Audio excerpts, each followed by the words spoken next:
Do you know what the hardest thing in the world is? It's having to live only once. Someone who is now dead, lying silently beneath the earth, told me this. And yes, this place, this town, is strangely beautiful. Even the ghosts agree. In the mornings, when the light paints this place a pale oatmeal color, they rise like mist over the train tracks, searching for names long forgotten, names no living creature speaks anymore. This is East Gladness, our town, rising like a dried scab on the banks of the river in New England. When the prehistoric glaciers melted, this was a lake the size of the world. When it dried up, all that remained was a silvery trickle called the Connecticut River. This is a place where no one stops. Hartford, the capital, built on insurance companies, lawyers, and hospital equipment, is only 12 minutes away, but everyone speeds past us. We are that meaningless blur on the windows of your trains, your minivans on the highway, your Greyhound buses. We are people whose faces have been erased by wind and speed, like in Munch's paintings. Here in this town, on the edge of everything, on a rainy September evening in 2009, a 19-year-old boy named Hai stood by the King Philip Bridge. On his back was a brown jacket that didn't belong to him, but to his closest friend, Noah, who had died of an overdose 2 years earlier. The jacket, with UPS written on it, fluttered in the wind. The jacket was too big for him, just as life felt too big for him. Below, the black water churned like chemically softened granite, glowing cobalt blue under the streetlights. Hai had given up on this world, this town, and his own failures. Expelled from college, in debt, he was too ashamed to look his mother in the face. He took a step, swung his leg over the railing, and decided to let himself fall into that dark void, into gravity's clean and innocent pull, because falling is sometimes the thing that most resembles flying. At that moment, at that critical threshold, a scream rose from an old wooden house on the other side of the river, which Hai mistook for the voice of his own mind. "Hey, come back right now! For the love of Jesus, Mary, and Joseph, not today!" This voice was not a divine intervention. This voice was Grazina's. An old woman stood on the fire escape of her house that was about to collapse, fighting with her laundry caught in the fierce wind. The light from the street lamp hit her glasses, turning them golden. Hai felt like a criminal caught red-handed and made a ridiculous lie. "I was just looking at the salmon." But there were no salmon in that river. Even God knew that. But Grazina didn't buy this lie. She pushed her glasses up her nose and said, "You can't die in front of my house, son. There are enough ghosts here already." Hai descended the bridge as if hypnotized, climbed the iron stairs, and entered that house at 16 Hubbard Street. The interior resembled the houses Hai had seen in the Lassie series as a child. Faded floral furniture, wooden paneling, and that heavy smell accumulated over the years. The house was filled with the stuffiness of unopened windows and the smell of onions. Grazina sat him down in the kitchen. When Hai murmured his name, Grazina misheard him. "Hello? Then your name shall be Labas. In my country, Lithuania, it means hello." That night, Hai's name changed, but the real change began when Grazina asked him that strange question. "Do you want to know the secret to get rid of all your sorrows?" She took him out to the backyard, to the muddy ground right next to the river. She emptied the stale bread bag in her hand onto the ground. Hai was stunned. "Come on," said Grazina, her eyes sparkling. "Crush them, step on them." Together, under the yellow light of the sodium lamps, They crushed the bread with their feet in the rain-soaked mud. Grazina laughed like a child. "Back then," she said breathlessly, "bread was so precious in Lithuania that we ate even the moldy, gasoline-smelling kind. But now we can crush them and no one can punish us. That's what freedom is, my child." At that moment, crushing bread in the mud, Hai forgot that the country was at war, forgot the 5 kopecks in his pocket. When they returned inside, Grazina offered him raw carrots, claiming they gave her the will to live. "Carrots are roots," she said. "Roots protect you from sadness because they grow in the dark and create their own light." Then she made him an offer that would change his life. If he had nowhere to go, he could stay in Lena's old room. She didn't want rent, she just didn't want to be alone. Her only condition was that Hai help her take her vitamins. These vitamins were actually heavy prescription drugs like gabapentin, Aricept, and Namenda, which suppressed her dementia, blood pressure, and hallucinations, stored in a plastic tub under the kitchen table. Hai agreed, because that night he realized that sometimes you don't have to jump off a bridge to save a life. It's enough to sit in a stranger's kitchen, eat carrots with them, and mash bread. Hai needed a reason to survive, or rather, money. And in East Gladness, under its gray skies, work usually meant the home market on the outskirts of town. From the outside, it looked like an ordinary fast casual restaurant chain. Smiling pioneer girl pictures on the walls, neon lights and white tiles. But inside, it was an artificial paradise where every day was mandatory Thanksgiving. Home Market's philosophy was hidden in that manifesto that store manager BJ shouted at every opportunity, spittle flying. "We don't sell food here, we sell a feeling. We make people feel at home. We give them back the happiness their shitty lives have sucked away." BJ, aka Big Jean, wasn't just a manager. She was a huge woman who wrestled with shift schedules during the day and recorded her own entrance music on her office computer at night, dreaming of becoming a professional wrestler. For her, this restaurant wasn't a kitchen, it was a stage. The actors on this stage were just as peculiar as the decor. Cashier Maureen was a retired school janitor who tried to ease the arthritis pain in her knees by pressing frozen pasta packages against them. According to Maureen, the world wasn't round, it was a hollow sphere ruled by the lizard people who lived underground, accessible through a secret entrance in Antarctica, and Dick Cheney was definitely one of them. And Wayne, the rotisserie chef, a North Carolinian battling diabetes, frying chicken like a work of art, but a proud man who had taken life's blows. He tried to get through his shifts with the bourbon he hid in the pistol-shaped flask at his waist. And then there was Russia, a blue-haired, pimpled-faced M&M-loving immigrant from Tajikistan. And of course, Sony, Hai's cousin, a child with a birthmark on his head who knew the names of the generals from the American Civil War by heart, the most pure-hearted and patriotic child in the world. This team taught Hai the magic of the restaurant. But this magic wasn't Harry Potter magic. It was industrial illusion. The meals, told to customers as homemade, were actually industrial slop, cooked months earlier in a lab in Des Moines, Iowa, vacuum-sealed, shipped in huge plastic bags, and heated in boilers called Insta-boilers. The biggest secrets were the sweetest. That famous cornbread that customers loved? It was believed to be BJ's secret recipe. But the truth, as Maureen whispered, was much simpler.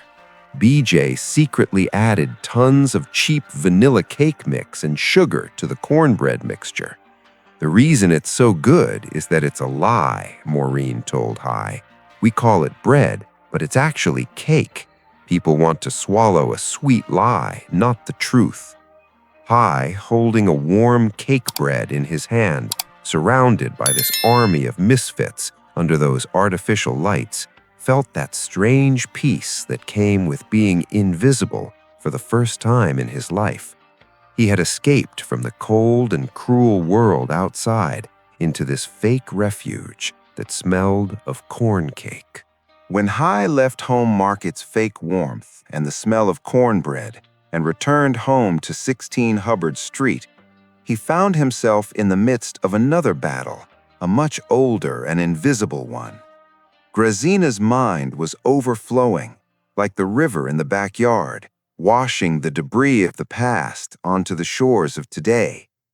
When she heard thunder at night, or when the town's youth set off fireworks across the river, time shattered for Grazina. She was no longer in 1944, in Lithuania, crushed under Soviet and Nazi occupation. She would wake up trembling, muttering that her brother was trapped under the rubble. Hai had to invent a role to calm her, to pull her out of that horror. That night, looking into Grazina's terrified eyes, he deepened his voice and told her he was Sergeant Pepper, U.S. Army, 2nd Division. This name actually stuck in his mind from the Sergeant Pepper pizza shop in town, but for Grazina, it was a ticket to salvation. Together, they took cover in the dark corridors of the house against imaginary Nazis.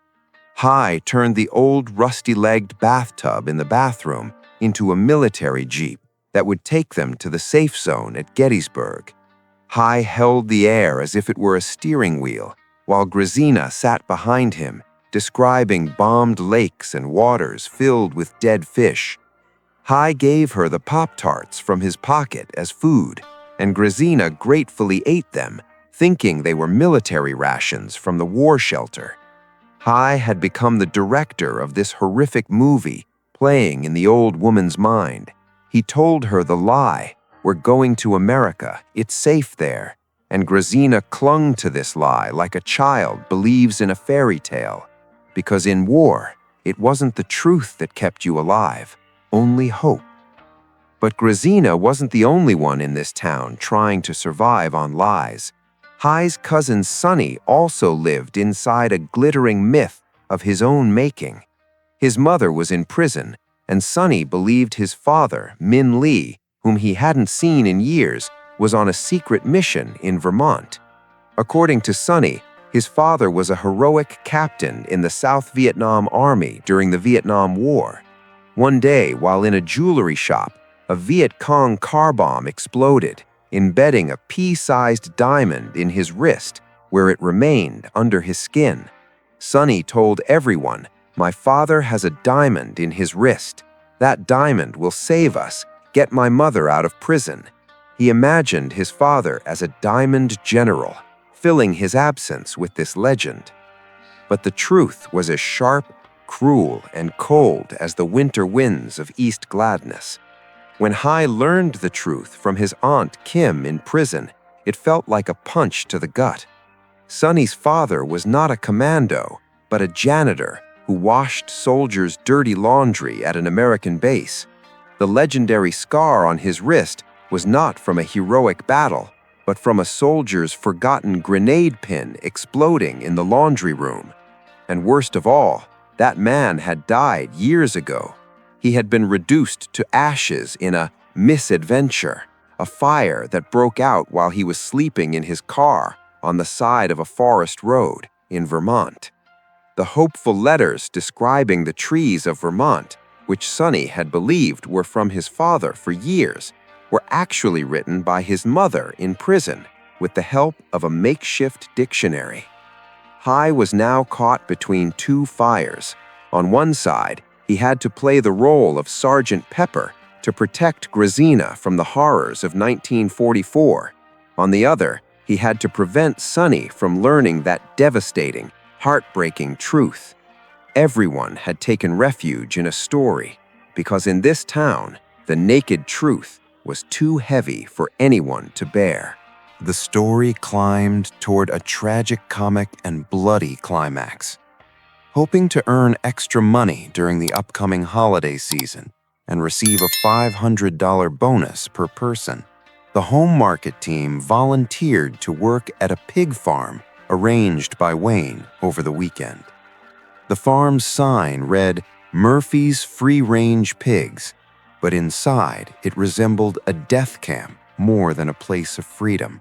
This was where the Emperor hogs were raised, ordered by Senate candidates like Linda McMahon and the wealthy for their Christmas dinners. Wayne told them an absurd legend about how England had influenced the Japanese emperor with the meat of these pigs and spread Christianity. History, religion, and slaughterhouse savagery were all mixed together. Sighed amid the smell of mud, blood, and urine, accompanied by Slipknot and Rage Against the Machine blaring from the speakers, Hai and his friends found themselves in a nightmare. Ocean Vuong confronts us with the raw, unseen brutality of capitalism in this scene, the bloody journey of meat before it enters those sterile packages. Hai had to shoot the pigs with the pneumatic gun thrust into his hand. Wayne told him, "Don't look them in the eyes. They look like humans. Just focus on their ears." Hai found a way to deceive himself as he pulled the trigger. In that moment, he wasn't killing a living creature. He was just stapling a piece of fabric fluttering in the wind. Maureen couldn't stand the savagery. She vomited on a pig, then continued directing the pigs to their deaths, trying to mask the smell with mint candies or Altoids stuffed up her nose. At the end of the day, they would never get the promised bonus. All they had left was blood under their fingernails and the $50 Wayne guiltily pulled from his pocket and gave them. Immediately after this trauma, things got even worse with Sony getting fired and running away. Sony had decided to go to Vermont to find his father. BJ stole the company minibus under the pretext of going to get creamed spinach, and the whole crew, BJ, Maureen, Grazina, Hai, and Sony, headed north. They arrived at Devil's Leap State Park, where Sony's father had died years before. Sony believed his father still lived there, or at least that the diamond was there. But there was no car. Among the bushes, there was a black circle of ash left over from a fire years ago, and a half-burned car headrest with yellow foam spilling out. Sony knelt on the dirty, scorched earth. He took off his union cap and placed it on the charred piece of metal. "I miss you so much, Dad," he whispered. "I'll make you proud." Then he began digging at the ground with his hands, searching for that imaginary diamond until his fingernails bled. But there was no diamond. Maureen took off her black apron and wrapped it around the burned car part like swaddling clothes, cradling it in her arms like a baby. At that moment, in the middle of the forest, the home market team huddled together. Sony suddenly stood up, tears streaming down his face, and began shouting as if directing an imaginary battle. "Fix bayonets! Charge!" Grazina joined him, raising her fist in the air. Sony ran deep into the forest and hugged a tree, sobbing uncontrollably. At that moment, they weren't just mourning a father. They were all mourning their own unfinished lives, their unfulfilled dreams, and the innocence they had lost in this cruel world. They clung to each other like soldiers of a defeated army. Everything has an end, even the most beautiful lies. But just before that inevitable end came, Hai and Grazina witnessed a quiet miracle in East Gladness's parking lot. One night, around 3 a.m., returning from dinner, Hai felt the ground shift beneath his feet. The asphalt was melting. The world seemed to be changing shape. Grazina leaned over her scooter and looked down. "Don't be silly," she said. "They're just salamanders. It's the great night." Awakened by the first warm rain of spring, thousands of spotted salamanders had emerged from the forest, trying to cross that ugly concrete parking lot just to reproduce and continue life. Covered in yellow pollen, their small, slippery bodies flowed beneath the deadly tires toward the small pool of water awaiting them, toward that orgy. I knelt there in the middle of the parking lot and began to cry. "How brave they are," he shouted, his voice trembling. "Look at this, Grazina.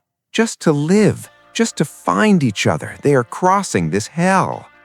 This was the heart of the book, the blind and stubborn struggle to survive in a meaningless, concrete world. But this miracle couldn't stop the approaching end. The next day, Grazina's son Lucas and social services officials arrived at the door.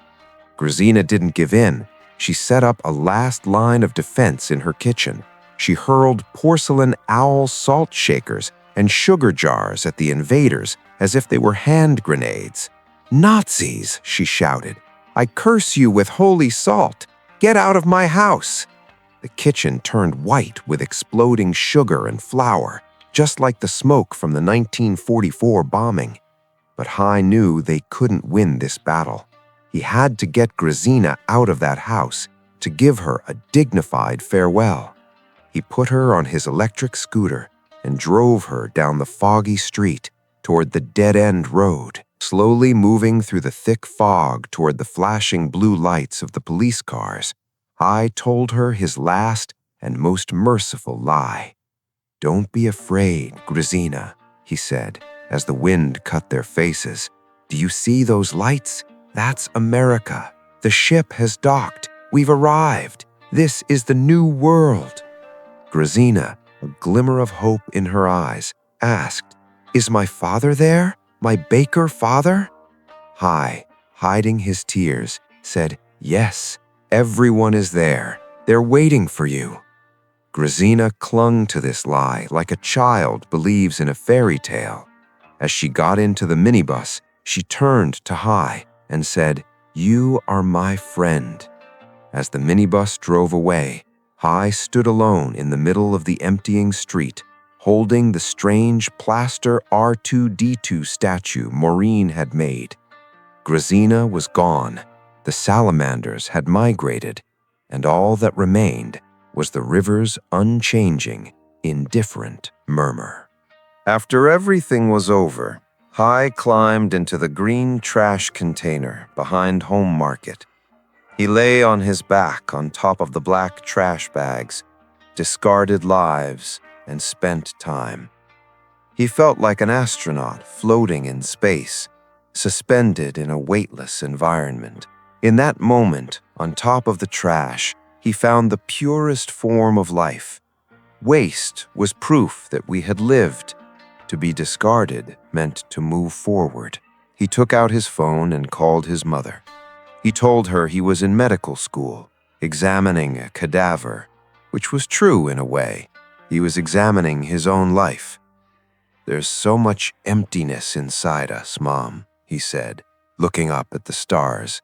"The emptiness inside us is bigger than space." Then he confessed the heavy weight on his heart.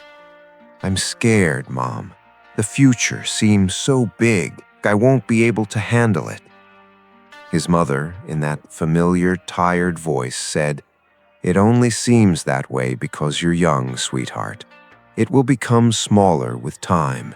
The future will become the past."